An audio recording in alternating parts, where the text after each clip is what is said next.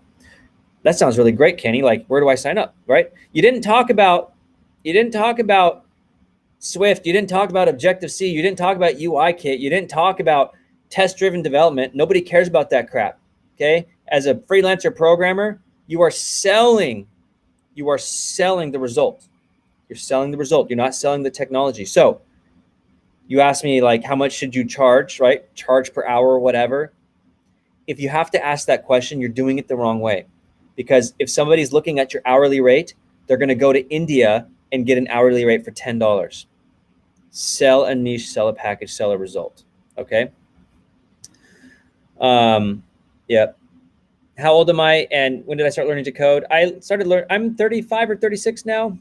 I started doing coding in 2007. Cool. So anyway, everybody, I've got to wrap this up. It's been great chatting. If you want to work with me one-on-one and get advice like this, where I actually help you close deals, join the DevSlopes Academy. If you want to be a freelancer, you want to get that 85K this year, join the DevSlopes Academy. We have payment plans, financing options. I will coach you. I will have one-on-one conversations like this. I will look at your freelancing stuff. I will help you get the job for the resumes. I will help you change that around, prepare you for the interviews. Myself and my team will help you do that one-on-one, and we don't give up on you. We work with you until you have success. That's devslopes.com/apply. devslopes.com/apply. I will help you make money. I live and breathe this. My only goal is to help you have success, help people in my program get paid. So thank you, everybody. devslopes.com/apply. I'll see you back on Monday, 3:30 p.m.